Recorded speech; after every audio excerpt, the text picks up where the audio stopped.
स्वयं तदन्तःकरणेन गृह्यते स्वयं तदन्तःकरणेन गृह्यते। ఓం శాంతి శాంతి శాంతి ఓం. సత్యార ప్రకాశం అధ్యాత్మ సత్సంగానికి వచ్చేసినటువంటి వారందరికీ నమస్తే, స్వాగతం, సుస్వాగతం. ఓం నమస్తే ఆచార్యజీ. సర్వేభ్యో నమో నమః ఆచార్యజీ. నమస్తే.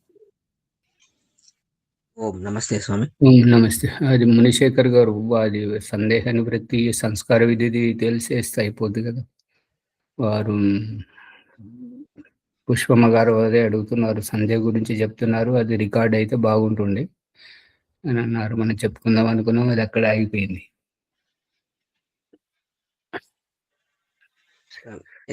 పుస్తకం అవతల రూమ్ లో ఉంది సార్. సరే, రేపు దగ్గర పెట్టుకోండి. రేపు దగ్గర పెట్టుకోండి సార్. సరే, మిగతా అందరూ కూడా సంస్కార విధి రేపు దగ్గర పెట్టుకోండి. ఇప్పుడు ప్రస్తుతము నడుస్తున్నటువంటిది సత్యర ప్రకాశంలో అత్యంత రహస్యాత్మకమైనటువంటిది, అత్యంత మానవ ఆధ్యాత్మిక జీవితానికి అత్యంత ముఖ్యమైనటువంటిది. దీనిని అందరూ భౌతిక దృష్టితో, ఇందాక వరలక్ష్మమ్మ గారు ఏమని చెప్తున్నారంటే, మూలాధార చక్రంలో ఉన్నప్పుడు నేను, నా భార్య, నా పిల్లలు, నా భర్త, భార్య నడిచిపెట్టి భర్త బయట తిరగడం, ఇవి మూలాధార చక్రంలో ఉంటాయని చెప్తున్నారు. ఇవి మూలాధార చక్రంలో ఉండవమ్మ గారు. మూలాధార చక్రంలో ఉన్నటువంటి జీవాత్మ యొక్క ప్రవృత్తి ఈ విధంగా ఉంటుంది. ఇది చెప్పాలి.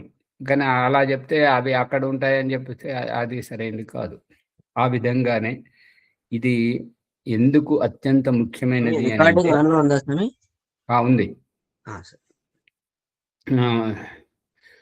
ఇది ఎందుకు అత్యంత ముఖ్యమైనది అని అంటే, కడుపున పుట్టిన బిడ్డను పుట్టింటి గడప దాటించి పరాయి వాళ్ళ మధ్యలో ఒదిగించడం, ఆమెకు ఈ యొక్క సంతానాన్ని కనేటువంటి బాధ్యత, నవమాసాలు మోయడం, మళ్ళీ పుట్టిన తర్వాత వాళ్ళను పెంచడం, ఇదంతా ఒక మరుగు, రిణానుబంధం. ఈ రుణము తేరే వరకు ఈ రుణానుబంధం, ఈ రుణము తేరాలి అని అంటే తన నిహిత స్వార్థము అనేటువంటి కామము, ఆ కామము అనేటువంటిది ఈ యొక్క ధర్మార్థ కామ మోక్షములో, మోక్షము కంటే ముందు కామము శబ్దం యొక్క ప్రయోగం ఏంటి అంటే, ధర్మం అంటే పురుషార్థము, అర్థము అంటే ఆర్థిక సంపద, ధన సంపాదన, కామము అంటే శారీరకంగా ఉండేటువంటి కోరిక, కామ కోరిక. ఆ కోరిక నెరవేర్చుకునేటప్పుడు అక్కడ నీవే నీవై ఉండాలి, నీకు ఇంకొకరు అడ్డంకుగా ఉండకూడదు. అందుకే ఈ వివాహ వ్యవస్థలో స్త్రీ పురుషుని ఒక దగ్గరికి చేర్చి వారికి పూర్ణ స్వేచ్ఛ స్వాతంత్రం ఇస్తున్నాడు. దాంట్లో ఎవరైతే అవిద్యతోటి అవగాహన లేక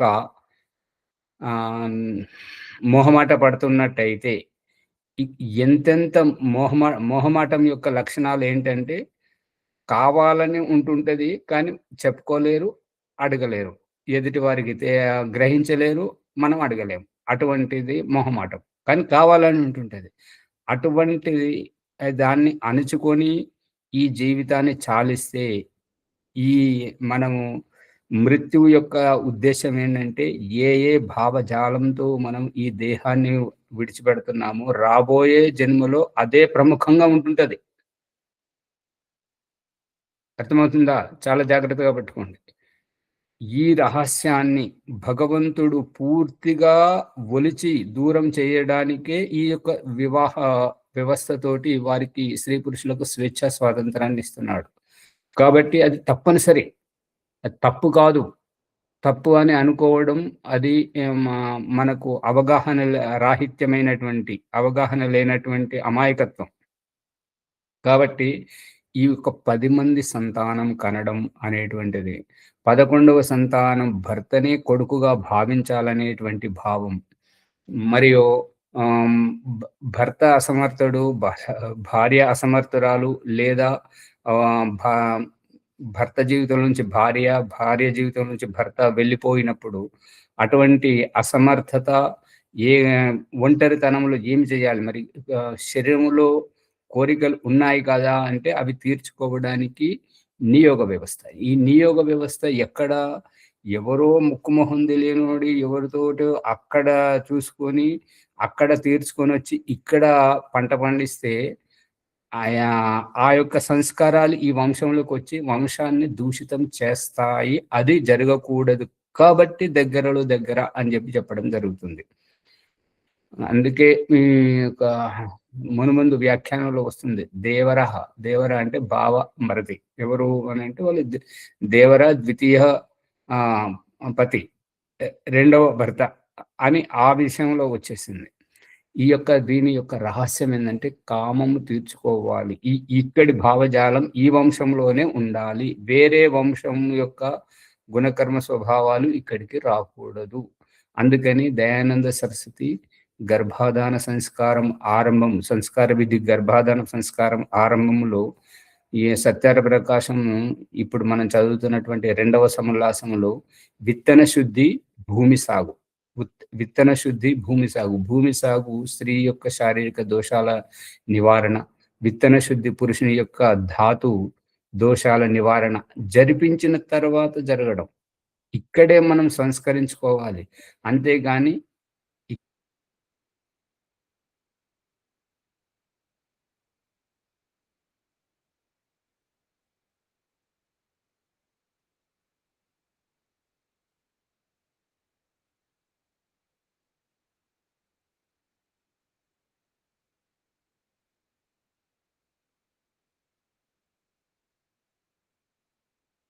కరెంట్ ప్రాబ్లం వచ్చినట్టు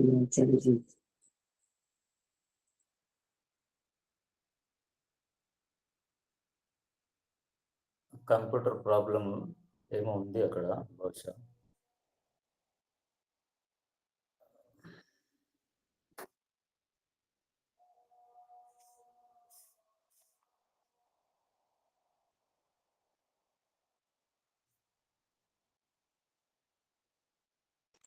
కరెంట్ పోయిందేమమ్మ, అక్కడ కరెంట్ పోయింది కావచ్చు. అవును అనుకుంటండి. మరి అప్పటి వరకు ఏదైనా పాట తీసుకుని రమ్మ. మరి పాడండి భాగ్యలక్ష్మి గారు. మీరు తీసుకోండి అమ్మ. నాకంతగా రాదు, మీరు పాడండి. ఇది కంప్యూటర్ ఇబ్బంది పెడుతుంది కొద్ది. ధన్యవాదాలు. అంతరాయానికి క్షంతవ్యుడు. ఈ యొక్క కామం ఒకటి తీరితే ఇక దారి ఏదీ లేదు. అక్కడ ఓమే రాముడే ఉంటాడు. కామం తీరిన తర్వాత అనేటువంటిది ముఖ్య ఉద్దేశం. ఈ గృహ ఆశ్రమం యొక్క ఉద్దేశం కామం తీర్చుకోవడం, కోరికలు ఏవి ఉండకూడదు. ఆ గృహాశ్రమం చివరలో వానప్రస్థం సన్యాసం, త్యాగం, కోరికలను జయించి ముందుకు వెళ్ళడం. ఇక అక్కడ ఆత్మ కళ్యాణం, జీవనముక్తి మాత్రమే ఉంటుంది. అందుకని దీనిని తప్పు పట్టడానికి లేదు. భగవంతుడే స్వయాన మనల్ని ఎవరైతే పుట్టించారో, ఎవరైతే సృష్టి వ్యవస్థ చేస్తున్నాడో ఆ భగవంతుడే స్వయాన వేదమంత్ర ప్రమాణపూర్వకంగా చెప్తున్నాడు. ఆ మంత్ర ప్రమాణం కూడా ముందు వస్తున్నది. కాబట్టి దీనిని చూడండి.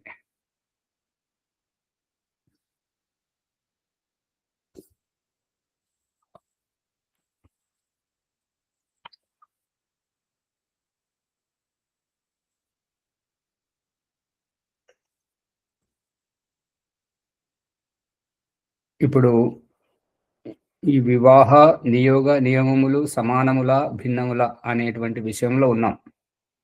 సత్యార ప్రకాశం 4వ సముల్లాసం 96వ పుటలో అయిపోయింది ఆచార్య, పేరాగ్రాఫ్ అయిపోయింది.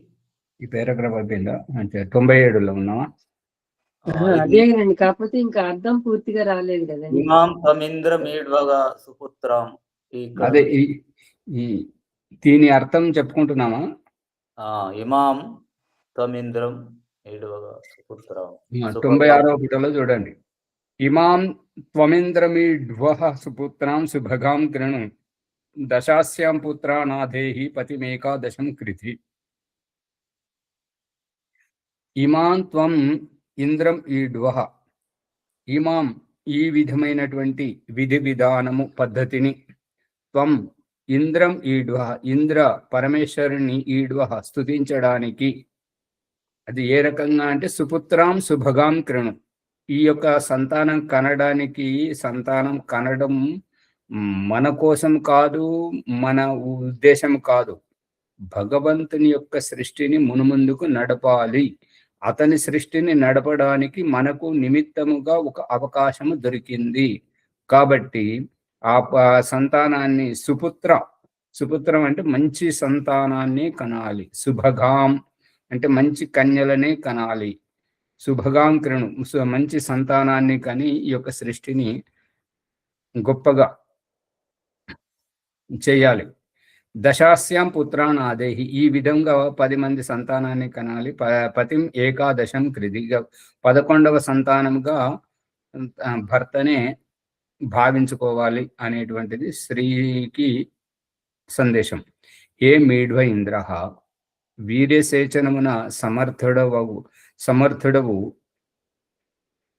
ఐశ్వర్యయుక్తుడవు అగును పురుష, నీవు ఈ వివాహిత స్త్రీని లేక ఈ విధవ స్త్రీలను శ్రేష్ఠ పుత్రవతులను సౌభాగ్యవతులు అగునట్లు చేయుము. అంటే సౌభాగ్యాన్ని పండించాలి. సౌభాగ్యము అనంటే సౌభాగ్యము ఎప్పుడవుతుంటది అనంటే వారి జీవితం ప్రతిఫలించినప్పుడు, స్త్రీ జీవితం కానీ పురుష జీవితం కానీ ప్రతిఫలించినప్పుడే వారికి సౌభాగ్యం వర్తిస్తుంటది. అందుకని సంతానాన్ని కనడం, ప్రతిఫలించడం అంటే సంతానాన్ని కనడం, ప్రతిఫలించకపోవడం ఈ యొక్క నపుంసక గొడ్రాలు వ్యవహారం. అందుకని ఇక్కడ ప్రతిఫలింపజేయడానికి చెప్తున్నటువంటిది.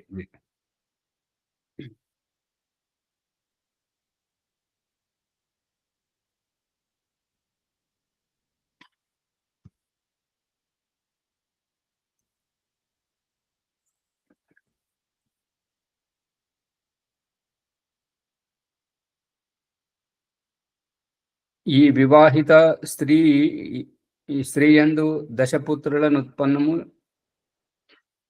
చేయుము అంటే భగవంతుడితో కాదు, ఈ యొక్క ఎవరితోటైతే సంతానాన్ని కనాలని అపేక్షిస్తుందో భౌతిక దేహధారి అయినటువంటి వ్యక్తితోటి ప్రార్థన. 11వదిగా స్త్రీని అంగీకరించుము. అంటే ఏ మర్యాదనైతే ఇక్కడ చూడండి, ఆ యొక్క వేదమంత్రములో లేనటువంటిది దయానంద సరస్వతి మనకు స్ఫురింపజేస్తున్నాడు. ఏంటంటే దశాస్యాం పుత్రానాథేహి, 10 మంది సంతానాన్ని ఇచ్చిన తర్వాత పతిమేకాదశం కృతి, 11వ సంతానంగా భర్తను భావించుకోమని చెప్పి స్త్రీకి సందేశం. ఇక్కడ దయానంద సరస్వతి అందుకొక అడుగు ముందుకేసి 10 మంది సంతానములను ఉత్పన్నము చేయు, 11వదిగా నీ స్త్రీని భావించు, అంటే స్త్రీని కూతురుగా భావించు. అంతేనా? పట్టుకున్నారా లేదా? అంతే స్వామి. ఓ స్త్రీ, నీవు కూడా వివాహిత పురుషుని వలన లేక నియుక్త పురుషుని వలన 10 సంతానము ఉత్పన్నము చేయము, పతిని 11వ వాణిగా తెలుసుకునము, గ్రహించము అనేది అభిప్రాయం. ఇక్కడ 10 మంది ముఖ్యం కాదు, ఒక్కరు ముఖ్యం కాదు, ఈ కామము ముఖ్యం కాదు, ఈ వివాహము ముఖ్యం కాదు. ఏంటంటే జన్మ తరించిపోవాలి. ఇప్పుడు మనం ఒక ఊరు నుంచి ఇంకొక ఊరికి, ఒక దేశం నుంచి ఇంకొక దేశానికి వెళ్ళడానికి ఈ వాహనము ఏ రకమైతే సాధనము, వాహనంలో పయనించడానికి ఆర్థిక సామర్థ్యం ఎట్లయితే సాధనమో, ఈ ఆర్థిక సామర్థ్యాన్ని వినియోగించడం, మన శారీరక సామర్థ్యాన్ని వినియోగించడం, ఈ కోరిక తీరాలి, తీరితేనే తరించిపోవడం జరుగుతుంటది. తీరకపోతే అదే వెంటబడి మనల్ని జన్మాంతరంలో పీడిస్తుంటది. అదే ఇందాక ఒక ప్రసంగంలో ఓం ప్రకాష్ చెప్తున్నటువంటిది ఏంటంటే, దేవుడు చూపిస్తున్న దృష్టాంతం ఏంటంటే, నడుస్తూ నడుస్తూ అలసిపోయిన చోట కూర్చుండి మళ్ళీ యాత్ర ప్రారంభించినప్పుడు కూర్చున్న చోట నుంచి లేచే ప్రారంభిస్తామా, లేదంటే మళ్ళీ వెనుకకు తిరిగి వస్తామా? కూర్చున్న చోటు నుండే బయలుదేరుతాను. అంటే ఇప్పుడు ఈ యొక్క వివాహం పేరుతోటి అమ్మాయి మెట్టినింటికి వెళ్ళినటువంటి అమ్మాయి అక్కడ నెగ్గలేక అక్కడి పరిస్థితులు ఓర్చుకోలేక మళ్ళీ వెనుకకు తిరిగి వస్తే దేవుడు చూపిస్తున్నటువంటి అభిప్రాయం ఏంటంటే, నీవు ఎన్నాటికైనా ఎన్నిసార్లు వెనకకు వచ్చినా నీవు పుట్టింటి నుంచి మెట్టింటికి ముందుకి గడప దాటి పోవాలి తప్ప మళ్ళీ వెనకకు రావడానికి వీలు లేదు. ఇది అభిప్రాయం. అందుకే ఆ వివాహము కన్యాదానంతో అది కులగోత్రాలన్నీ మారిపోతాయి. అది కనపడుతుందా లేదా ప్రభాకర్ గారు? కనబడుతుంది. అందుకని ముందుకే వెళ్ళాలనేది అభిప్రాయం. అందుకని ఈ యొక్క ఏంటంటే, భగవంతుడు పుట్టించడం వరకు భగవంతుని చేతిలో ఉన్నది అమైతుని సృష్టి. ఏ శారీరక సంపర్కము లేకుండా భగవంతుని యొక్క వ్యవస్థ, ఆది మానవుడు భగవంతుడు పుట్టించడాన్ని అమైథున సృష్టి అంటుంటారు. ఆ ఆది మానవులుగా పుట్టినటువంటి అమైథుని సృష్టిలో ఎవరైతే స్త్రీ పురుషులు ఉన్నారో వారిద్దరూ పరస్పరం కలవడం వల్ల ఇప్పుడు మనమంతా ఉన్నటువంటి వాళ్ళం మైథున సృష్టిలో ఉన్నాం. ఈ మైథున సృష్టి మన లో ఉండేటువంటి ఈ కామభావాన్ని నెరవేర్చడం, దాన్ని తీర్చుకోవడం. ఇక ఏ కోరిక లేదనుకోండి, అప్పటిక మనం జపం చేసినా ధ్యానం చేసినా మన మనస్సు సుస్థిరం అవుతుంటుంటది. మనకు మన ఉద్దేశ పూర్తి జీవనముక్తి, ఈశ్వర ప్రాప్తి, జీవనముక్తి లభిస్తుంటుంటది. ఇది ఇక్కడ ముఖ్యమైనటువంటిది. ఇప్పుడు ఏమంటే, మనసులో పెట్టుకొని బయట కొట్టి చేస్తుంటే ఏంటంటే మనసులో ఉన్నది బయటకు రాదు, బయట చేసేదిలో బయటకు పోదు. ఇట్లా జరుగుతుంటది. ఈ రకంగా నరకయాతన అనుభవించడం జరుగుతుంటది. దాని నుంచి తరింపజేయడమే భగవంతుడి యొక్క ఈ ముఖ్య ఉద్దేశం. మునిశేఖర్ గారు దీన్ని జాగ్రత్త పట్టుకోవాలి. ఎవరెవరైతే నాస్తికులు ఇట్లయితే ప్రశ్నిస్తుంటారో వారికి ఇది లోతైనటువంటిది చెప్పాలి. ఇది చర్చించుకోవడం, ఇది తెలియడం ప్రతి ఒక్కరికి తెలిస్తే ఇక ఇబ్బంది ఉండదు. తెలియకుండా దాగుడు మూతలు ఆడుతుంటారు. అవగాహన లేక ఒకటి, చెప్పేవారు లేక ఇంకొకటి. దానికి వాళ్ళు ఆక్షేపం చేసే వారికి వాళ్ళ ఆటలు సాగుతున్నాయి. ఆ ఆటలు సాగుతున్నప్పుడు ఏంటంటే వేదం యొక్క ఉద్దేశము మరుగున పడిపోతుంది. పరమేశ్వరుని యొక్క ఉద్దేశం అక్కడ ఇది అవుతుంది. అంతేనా? అంతే సార్, అంతే సార్. ఈ ఇంద్రియాల ఆందోళన లేకపోతే ఇక ప్రశాంతతే కదా. అమ్మగారు మళ్ళీ అదే అవివేకమైనటువంటి అదే అవివేకం అని కాదు ఆచార్యజీ. ఇక్కడ కాదమ్మగారు, అమ్మగారు ఇప్పుడు బతుకున్న మనిషి దగ్గరికి పోయే చనిపోయిన మనిషి దగ్గరికి వెళ్ళే బతుకున్న వాళ్ళు ఏడుస్తుంటారా? అవునండి. వాళ్ళకు చనిపోయిన వాళ్ళకు కళ్ళు ఎక్కడ ఉన్నాయో బతుకున్న వాళ్ళకు అక్కడే ఉన్నాయి, ఇంకెక్కడ ఉన్నాయా? ఇంద్రియాలు ఉన్నాయి కదా.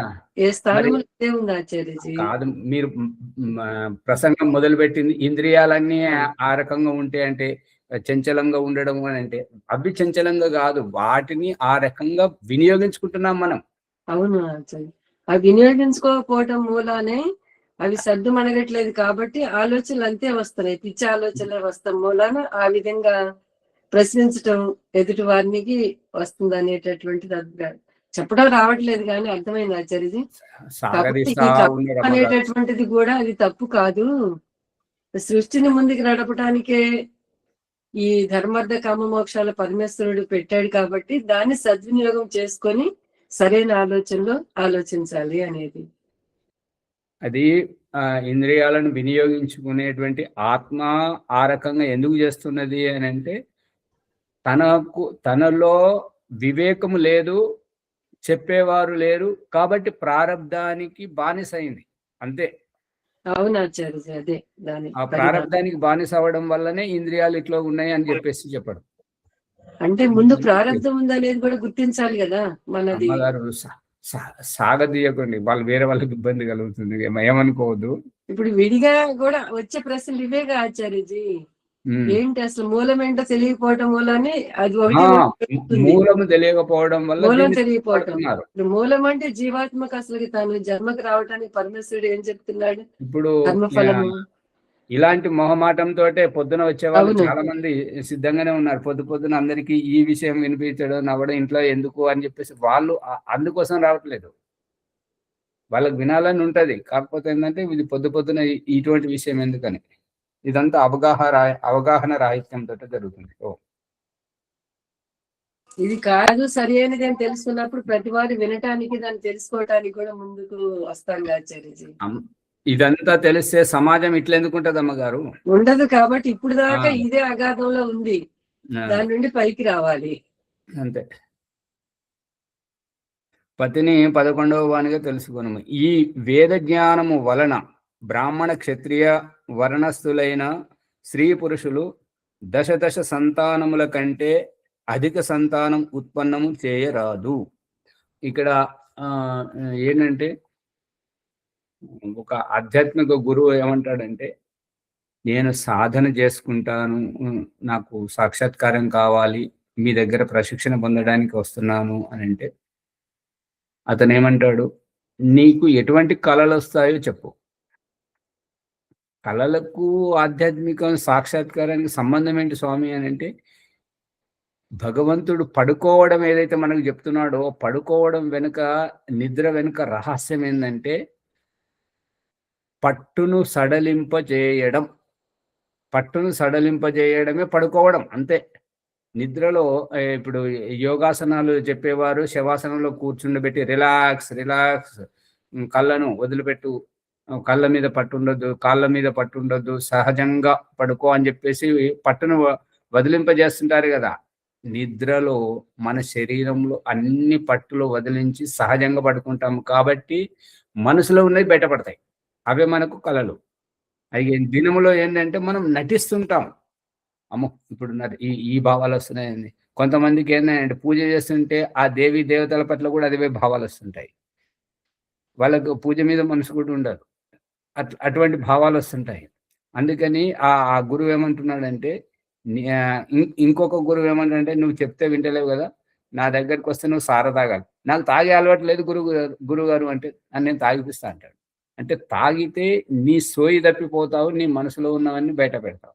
మళ్ళీ సైక్రాట్రిస్ట్ దగ్గరికి పోతే వీళ్ళు ఎవరెవరైతే పిచ్చిగా చేస్తున్నారో వారికి హిప్నోటిజం చేసి సుషుప్తి నిద్రలోకి జారబెడిచి వాళ్ళ మనసులోంచి ఏమేమి ఉన్నాయో అన్ని బయట పెట్టేస్తుంటాడు. గమనించారా? అదే లోపల అక్కడ చికిత్స జరుగుతుంటది. బయటికి వస్తేనే అక్కడ చికిత్స జరుగుతుంటది. ఆ రకంగా చేసినప్పుడు వ్యక్తిని సవరించవచ్చు. అందుకే ఆధ్యాత్మిక గురువు చెప్పేది ఏంటంటే, నీ కళలు ఎటువంటి వస్తుంటాయో చెప్పు అని అంటుంటాడు. ఆ కళలు తెలిస్తే ఆయనని ఏ రకంగా ఆయన ఏ స్థితిలో ఉన్నాడో తెలుస్తుంది అన్నట్టుగా. నేర పరిశోధన చేసే వాళ్ళు కూడా ఏదో ఇచ్చి సత్యాన్ని గ్రహం. అవును, నేర పరిశోధనలో కూడా అది ఉంది. ఇప్పుడు వీళ్ళు ఎవరైతే తప్పును ఒప్పుకోలేరో వారిని పడుకోనివ్వరు. 3rd డిగ్రీ అది దానికి చన్నీళ్ళు పోయడం, వాళ్ళకు పడుకోకుండా చేయడం, ఇవన్నీ విన్నారా లేదా? వీర్ సావర్కర్ గారి చరిత్ర చూడండి.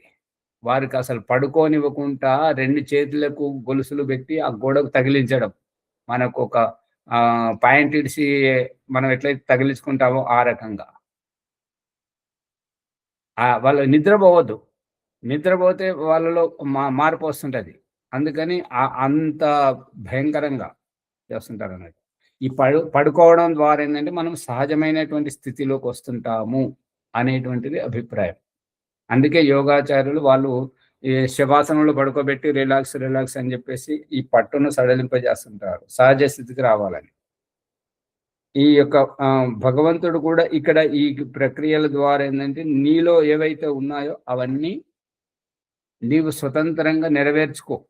అవన్నీ ధర్మార్థ కామ మోక్షాలు, అవి ధర్మము అర్థము కామం అవన్నీ నెరవేరితేనే ఆ తర్వాత ఓం అనేటువంటి పరమాత్మ గుర్తుకొస్తాడు. అందుకే వృద్ధాప్యంలో ఆధ్యాత్మికత కొనసాగినంతగా బాల్యంలో లేదు, యవ్వనములో లేదు, ప్రౌఢావస్థలో లేదు. కనబడతారు వేరు వేరు, కనబడడం వేరు. గుళ్ళో పూజ చేయడానికి ఎవరు వస్తున్నారు అనేది వేరు, కానీ సాధన పరంగా వెళ్ళి సమాధి స్థితికి వెళ్ళడం, సాక్షాత్కారం పొందేటువంటి వాళ్ళు వృద్ధావస్థలోని వారే ఎక్కువ. మునిశేఖర్ గారు పట్టుకుంటున్నారా లేదా రహస్యాన్ని? అవును సార్, అవును సార్. వృద్ధావస్థలోనే ఎక్కువ మంది ఆధ్యాత్మికంగా ఉన్నారు సార్. ఉన్నారు.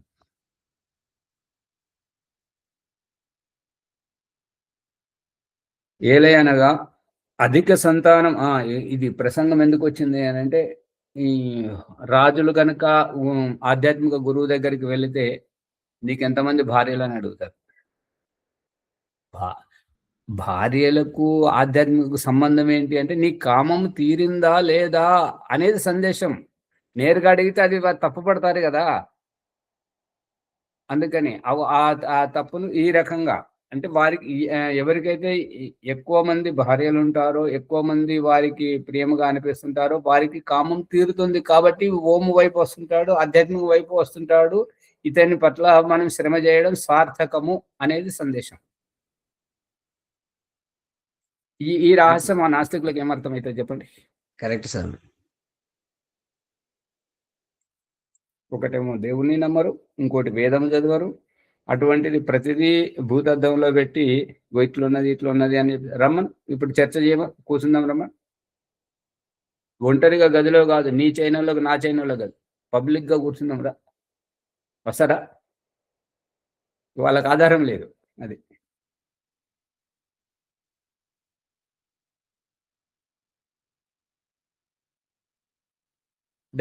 ఇదే ప్రశ్న మళ్ళీ దయానంద సరస్వతిని అడిగితే, దయానంద సరస్వతి ఏమని అడిగారంటే, స్వామి మీరు గర్భాధాన సంస్కారం, ఈ యొక్క సత్యార ప్రకాశం 1, 2, 3 ఈ 4 సముల్లాసాలు ఏవైతే రాస్తున్నారో, మరి ఇవన్నీ రాసేటప్పుడు కానీ, గర్భాధాన సంస్కారం అవన్నీ రాస్తున్నప్పుడు మీకు కోరికలు లేవా? మీకు పెళ్లి మరి మీకు అటువంటి భావాలు రాలేవా అని అంటే, దయానంద సరస్వతి సమాధానం ఏంటంటే, నాకు ఆ వైపు ఆలోచించడానికి అవకాశమే లేదు.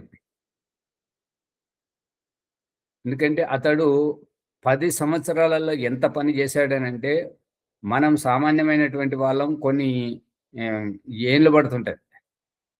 అతడు ప్రెస్ను కొనడం, ఆ ప్రెస్లో పనిచేసే వాళ్ళను చూసుకోవడం, పుస్తకాలు రాయడం, రాయించడం, అచ్చువేయడం, తప్పులు చూడడం, ఇవాళ ఏదైనా తప్పులుగా అది దాంట్లో కల్పితాలు చేసినట్టయితే వాటిని సవరించడం, మళ్ళీ శంకా సమాధానాలు చేయడం, ప్రచారం చేయడం, అన్ని చాలా పని చేశాడు ఒక్కడే.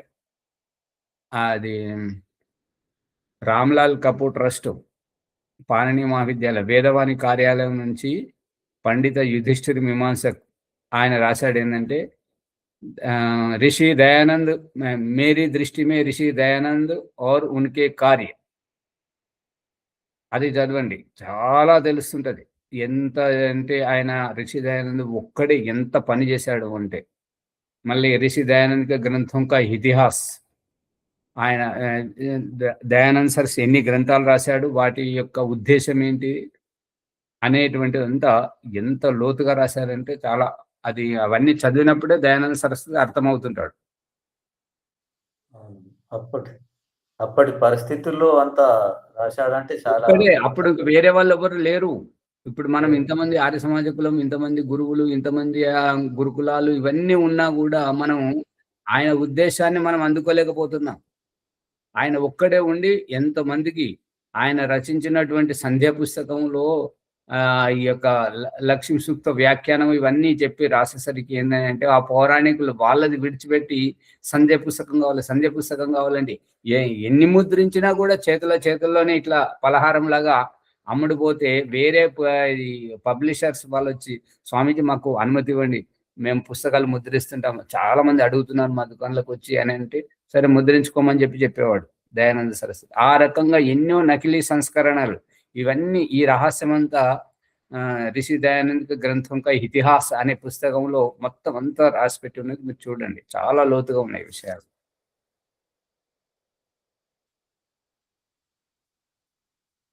ఎక్కువ మంది సంతానం కన్నటువంటి వారికి అదే ఇప్పుడు చూడండి దయానంద సరస్వతి అంతగా పని ఎట్లా చేశాడు అంటే అఖండిత బ్రహ్మ జీ నమస్తే అడ్డొచ్చాను. దయానంద సరస్వతి బ్రహ్మచారి మూలాన ఆయన దేశం అదే కోసమే అదే విషయాన్ని చెప్తున్నాడు. ఎప్పుడు సంసారం కదండి, సంసారం గురించి స్వార్థము. బ- ఈ- అదే ఆచార్య. అదే విషయాన్ని చెప్తున్నాను. దయానంద సరస్వతి ఉద్దేశము ఉత్కృష్టముగా ఉన్నది కాబట్టి అతడు అదే విధంగా ఆలోచించాడు కాబట్టి అఖండ బ్రహ్మచారిగా ఉండి అంత విశాలమైనటువంటి కార్యక్షేత్రాన్ని స్థాపించిపోయారు. అదే మనం ఎందుకు చేయలేకపోతున్నాము అంటే ఇప్పుడు మీరు చెప్తున్నారు కదా, భార్య అని భర్త అని పిల్లలు అని పండుగలు అని చావులు అని పుట్టుకలు అని చెప్పేసి రకంగా.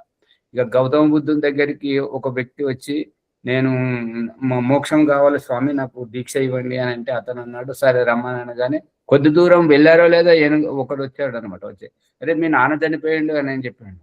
అప్పుడు అతడు బాధతోటి గురువు గారు నాన్నగారు చనిపోయారట, అంత్యక్రియలు చేసి వస్తానంటే ఆ గౌతమ బుద్ధుడు చెప్తుంటాడు చూడండి, నీకు మోక్షం కావాలి అని అంటే ఆ చనిపోయినటువంటి శవాన్ని బతుకున్నటువంటి శవాలు వాళ్ళు చేసుకుంటారు అంత్యక్రియలు, నువ్వు రా. అర్థం చేసుకోండి, ఈ చనిపోయిన నిర్జీవ శవాన్ని సజీవ శవాలు చేస్తాయి. సజీవ శవాలు అంటే వారి జీవితానికి ఎందుకు బతుకుతున్నారో తెలియదు, ఆ రకంగా బతుకుతున్నారు సమాజంలో. వాళ్ళు చేయని అనర్థాలు ఏవి లేవు, అన్ని రకాలుగా చేస్తున్నారు. అందుకని ఆ నిర్జీవ శవాన్ని బతుకున్న శవాలు అంత్యక్రియలు చేసుకుంటాయి. నీకెందుకు, నువ్వు రా. ఎలాగో బయటకు వచ్చావు కాబట్టి ఎలాగో బయటకు వచ్చావు కాబట్టి రా అని చెప్పేసి అన్నాడు. అది ఆలోచించండి. అంతటి వైరాగ్యం ఉండాలి మోక్షం అంటే. అట్లా ఉంటేనే కదా వచ్చేది. ఇప్పుడు ఆయన ఎవరు ఇంకొక స్వామి ఈ రకంగా ప్రవచనం చెప్తే నాకు ముక్తి కావాలంటే రేపు పొద్దున స్నానానికి రమ్మని చెప్పి నదిలోకి తీసుకెళ్ళి నదిలో మునిగిన తర్వాత ఎక్కి కూర్చుండడం యొక్క ఉద్దేశం ఏంటి?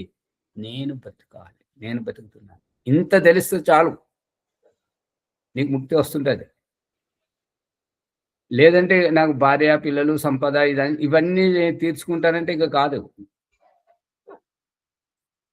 అందుకనే బ్రహ్మచర్యాన్ని పాటించినప్పుడు ఈ యొక్క మంచి తెలివితేటలు ఉంటాయి. ఎక్కువ మంది సంతానాన్ని కంటే ఇప్పుడు నిర్బలత్వము, నిర్బుద్ధి, అల్పాయువు ఇటువంటివి అకాలంతో ఆయుష్ తక్కువగా ఉండి చనిపోతుంటారు. అల్పాయువు అంటే తక్కువ ఆయుష్ ఉంటుంటది. స్వామి నమస్తే స్వామి. ఓం సరే, మంచిది. అయితే ఇక్కడ స్త్రీ పురుషులు ఆచార్య 10 మంది సంతానం అని మరి ఆదేశం ఉంది కదా. 10 మంది సంతానానికి అంతకంటే ఎక్కువ వద్దని అంటున్నాడు కదా, అంతకంటే ఎక్కువ వద్దని అంటున్నాడు కదా. ఇప్పుడు 10 మంది సంతానములో ఏంటంటే ఒక్కొక్క సంతానానికి మధ్య 3 సంవత్సరాలు తక్కువ ఉండాలి. అంటే సమయం, సందర్భం, పరిస్థితి, ఉచితం అనుచితం వ్యవస్థ అనుసారంగా వారు ఈ యొక్క వివాహం పేరుతోటి వారిద్దరూ ఒక దగ్గర ఉండాలి, ఇది వారి జీవితం వారికి సొంతం అనేటువంటిది. ఇప్పుడు ఆ ఉద్దేశం నెరవేరట్లేదు కాబట్టి అది దాంట్లో ఫేస్బుక్లో మనోరంజనం వస్తుంది. ఏంటంటే స్త్రీలు ఎక్కువగా షాపింగ్ చేస్తుంటారు, ఎక్కువ కొంటుంటారు, కానీ వేసుకోవడానికి మాత్రం బట్టలు ఉండవు. దీని అభిప్రాయం ఏంటిది? అందంగా లేమని తెలుసు, అందుకే అద్దం ముందు నిలబడి గంటలు తయారవుతుంటారు. మరి అటు తయారవడం ఎందుకంటే లేమని తెలుసు, అయినా పొగడాలని చెప్పేసి కోరుకుంటుంటారు. ఇదంతా ఏంటంటే అవివేకం, అజ్ఞానం. భగవంతుడు ఎలా పుట్టించాడో సహజంగా మనం ఉంటే సరిపోతుంది. ఇదంతా ఎందుకు చిందరవందర వస్త్రాలు వేసుకొని అది పిచ్చి పిచ్చి వేషాలు వేయడం. పుష్పమ్మ గారు వారు మునీశేఖర్ గారు తేలేదంట, పుస్తకం మర్చిపోయారంట. రేపు అందరూ సంస్కార విధి దగ్గర పెట్టుకోండి, ఆ సంధ్యోపాసన గురించి చర్చ చేద్దాం. నమస్తే ఆచార్య. సరే ఆచార్య, అలాగే. అదొకటి చేయాలి. ఎపిసోడ్ ఒకటి కాదు 2-3 సార్లు చేస్తే గానీ అందరి దృష్టిలోకి వస్తుంటది. ఒక్కసారి చేస్తే అది ఎక్కడ పోయింది ఎవరు వినరు. అన్నీ వింటలేరు చాలామంది. సరే. ప్రభాకర్ గారు ముందుకు తీసుకెళ్ళండి. అమ్మగారు. ఇది సరిగా ఉందే తప్పుగా చేయిస్తున్నారు అని అంటున్నారు ఆచార్య అందరూ. అదే అందుకనే దానికే కావాలి కదా, ప్రమాణం కావాలి కదా. ఎవరిది తప్పు ఎవరిది సరైంది అనే దానికి ప్రమాణం కావాలి కదా. అవును ఆచార్య. ఇంకోసారి వింటే మేము కూడా చెప్పగలం అని. సరే సరే, అందుకే చేద్దాం. రేపు చేద్దాము. అందరూ సంస్కార వీధి దగ్గర పెట్టుకోండి. పుస్తకంలో చూపిస్తే అందరూ ఒప్పుకుంటారు ఆచార్య. అదే హిందీలో ఉన్నవారు హిందీది, తెలుగులో రాజరత్నమాచార్య గారి పుస్తకము, విశ్వామిత్ర గారి సంస్కార విధి, గోపిదేవ్ గారి సంస్కార విధి అన్ని దగ్గర పెట్టుకోండి. ఆ పేజీ నెంబర్తో సహా చెప్తే అన్ని విషయాలు బయటపడతాయి. ఇక నాకు ఏంటంటే బలహీనత ఏంటంటే నా పుస్తకాలన్నీ మూటలు కట్టి పడేశారు. ఆ గదిలో ఉన్నాయి, అవి విప్పలేదు. సంవత్సరంన్నర దాటిపోతుంది. దానికి మోక్షం వస్తుంది. భగవంతుడు ఆ మబ్బులను తేలగొడుతున్నాడు. మంచి అవకాశం వస్తుంది. అది వచ్చినప్పుడు అక్కడ అన్ని ప్రత్యక్షంగా ప్రొజెక్టర్లో పెట్టి చూపించడం జరుగుతుంటది. ఇప్పుడు మాత్రం మీరు తీసుకుని రండి, నేను చెప్తుంటాను. దాన్ని బట్టి మీరు పుట సంఖ్య తీస్తే అన్ని బయటపడతాయి. ఓం నమస్తే. ఓం సర్వేభ్యో నమస్తే. ఈనాటి ఎపిసోడ్లో ఈ వివాహం, పునర్వివాహం, నియోగం గురించి అత్యంత లోతైన విషయాలు ఎన్నో తెలుసుకున్నాం. ఆ తర్వాత ఈ విషయాలు ఇవన్నీ మన మిత్రులకు అందరికీ అందించడానికి ప్రయత్నం చేయడానికై ఈ ఎపిసోడ్ను లైక్ చేద్దాం, షేర్ చేద్దాం, సబ్స్క్రైబ్ చేసి గంట సింబల్ నొక్కుదాం. ఈ విషయాలు అందించిన ఆచార్య గారికి ధన్యవాదాలు. తర్వాత ఈరోజు వైదిక సంధ్య మంగళవారం. రెండో బ్యాచ్లు ఎవరైనా ఉంటే చేయించమనండి, లేకపోతే నేను చేయించమంటే చేయిస్తాను. ఎవరన్నా రెండో బ్యాచ్లో ఉన్న వాళ్ళు చేయించండి. గాయత్రమ్మ గారిది వారు లేరు, చేయించండి అమ్మా, చేయిస్తాను. సరే. సువర్చలమ్మ గారు వైదిక సంధ్య.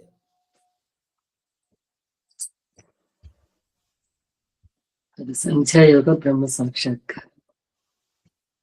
పూర్తిగా చేయించమంటారండి ఆచార్య అమ్మగారు? సమయం అయిపోతుంది, చూడండి మీకు ఎట్లా వీలైతే అట్లా చేయండి.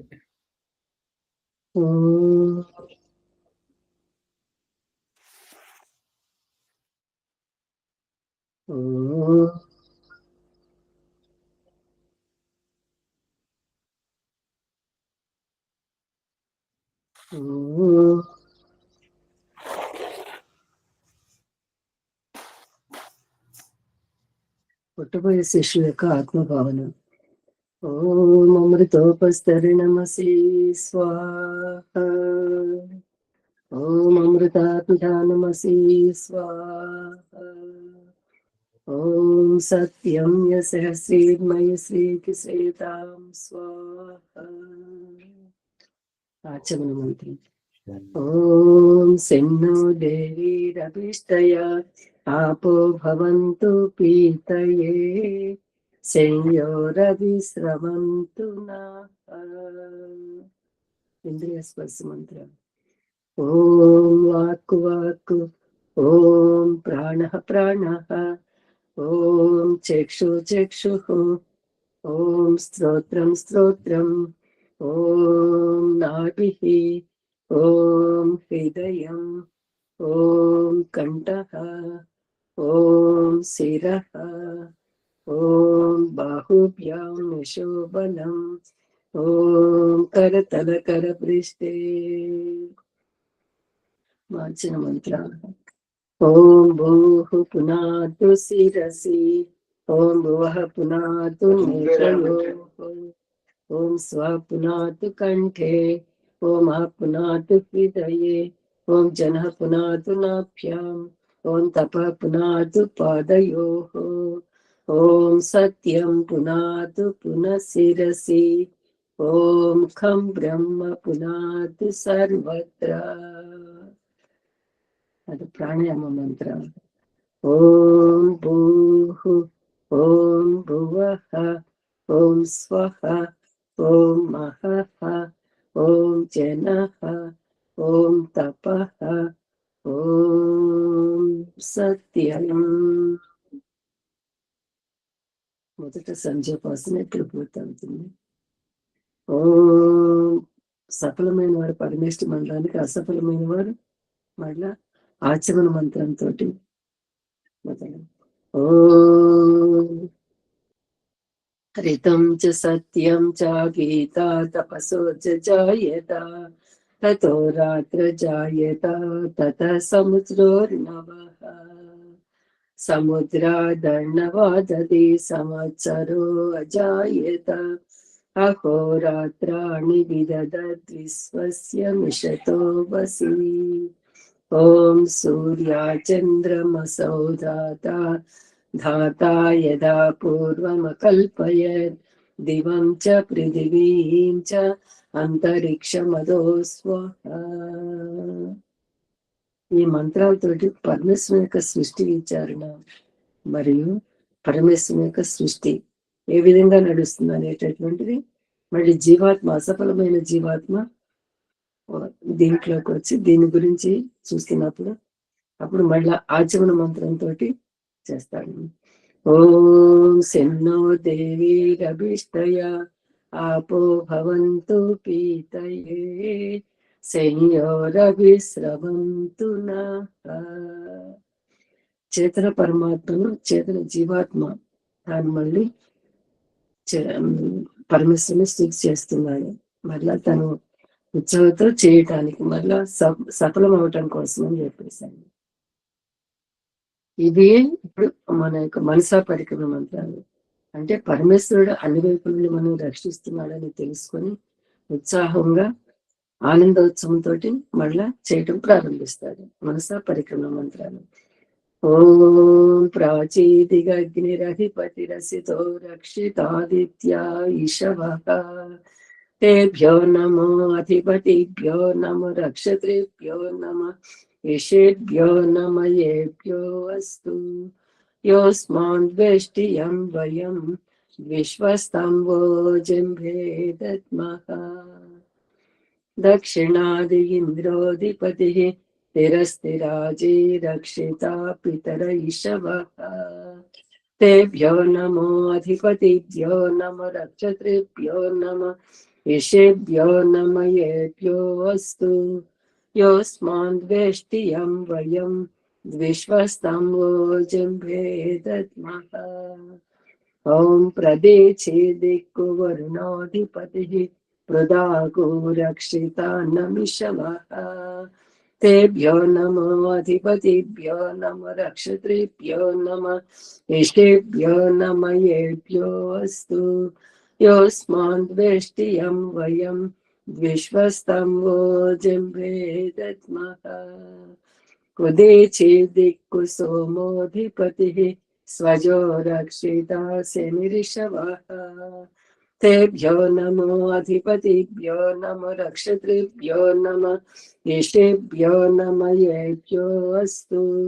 योऽस्मान् वेष्टियं वयं विश्वस्तं जिह्वे दद्मः. ध्रुवादिक्कु विष्णुरधिपतिः कल्माषग्रीवो रक्षिता वीरुदैशवः तेभ्यो नमो अधिपतिभ्यो नमो रक्षत्रेभ्यो नमः ईशेभ्यो नमयेभ्यो अस्तु. योऽस्मान् वेष्टियं वयं विश्वस्तं जिह्वे दद्मः.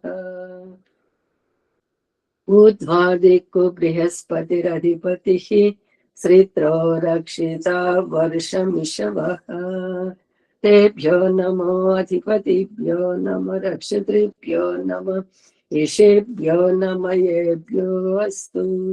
योऽस्मान् वेष्टियं वयं विश्वस्तं जिह्वे दद्मः. పరమేశ్వరుడు అనేది కొన్ని రక్షిస్తున్నాడని లోపల బయట అన్ని విధాలుగా మనం రక్షిస్తున్నాడని తెలుసుకొని ఇప్పుడు పరమేశ్వరునికి అతి సమీపంలో చేస్తాడు జీవాత్మ.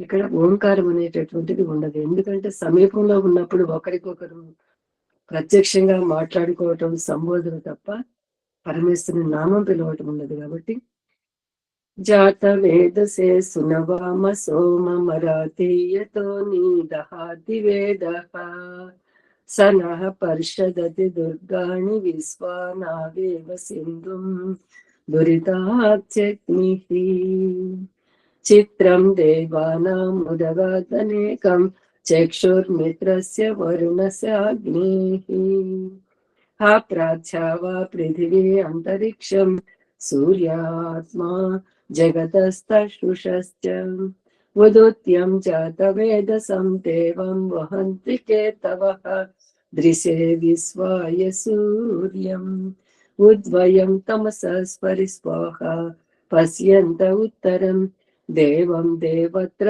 సూర్యమగన్మ జ్యోతిరుత్తమం. పరమేశ్వరుని సమీపంలోనే కాదు, పరమేశ్వర సాక్షాత్కారం నుంచి కూడా జరుగుతుంది. కాబట్టి ఇప్పుడు సఫలమైన వారు పరమేశ్వర మండలానికి వెళ్ళిపోతారు. అసఫలమైన వారు వాళ్ళ ప్రాయశ్చిత్త మంత్రంతో ఈసారైనా సఫలం అవ్వాలని తచ్చక్షుర్దేవహితం పురస్తాత్ శుక్రముచ్చరత్ పశ్యేమ శరదశతం జీవేమ శరదశతం శృణుయామ శరదశతం ప్రభ్రవామ శరదశతం అదీనాః స్యామ శరదశతం భూయస్య శరదశతాత్. పరమేశ్వర, నాకు దీన్ని అధిగమించడానికి కావలసినటువంటి శక్తిని దీనహీనంగా ఉండకుండా నిన్ను స్థుతించి నీ సన్నిధి చేరుకునే అవకాశం ఇవ్వమనేటటువంటిది ఈ ప్రాయశ్చిత్త మంత్రం. తర్వాత ఓం శన్నో దేవి రవిష్టయ ఆపో భవంతు పీతయే సంయోరవిశ్రవంతు నః. గాయత్రి ఓం భూర్భువస్వః తత్సవితుర్వరేణ్యం భర్గో దేవస్య ధీమహి ధియో యో నః ప్రచోదయాత్. జీవాత్మ పరమేశ్వరుని ఎంతగానో తాను కోరుకుంటుంది. నాకు ఏ విధంగానైనా సరే అవకాశం ఇవ్వు స్వామి, నిన్ను చేరుకునే పరిస్థితి నాకు కావాలి అని. ఇప్పుడు నమస్కారం.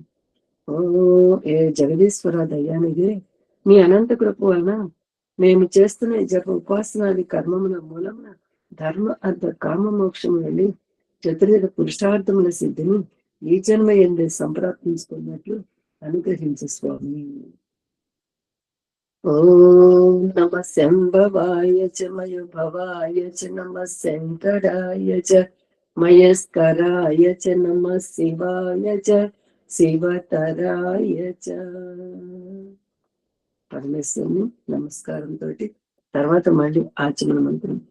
ఓం శన్నో దేవి రవిష్టయ ఆపో భవంతు పీతయే సంయోరవిశ్రవంతు నః. ఈ విధంగా పరమేశ్వరుడు జీవాత్మ తెలియజేస్తున్నాడు. ఉదయం చేసినటువంటి సంధ్య యొక్క పరిణామం సాయంత్రం మళ్ళీ చేయబడిన సంధ్య వరకు రక్షిస్తుంటుంది. అదే విధంగా ఉదయం సాయంత్రం చేసినటువంటి సంధ్య ద్వారా ఆ పరమేశ్వర రక్షణ ఎప్పుడు మనకి ఉంటుంది అనేది గ్రహించబడింది నేను చెప్పదు. ధన్యవాదాలు. ధన్యవాదాలు స్వచ్చలమ్మ గారికి. శాంతి పాఠం చెప్పాలి. ఓం ద్యౌ శాంతి అంతరిక్షం శాంతి పృథివీ శాంతి ఆపశాంతి ఓషధయ శాంతి వనస్పతే శాంతి విశ్వే దేవా శాంతి బ్రహ్మ శాంతి సర్వం శాంతి శాంతిరేవా శాంతి సామా శాంతిరేధి. ఓం శాంతి శాంతి శాంతి. ఓం సర్వేభ్యో నమస్తే. ఆచార్య నమస్తే.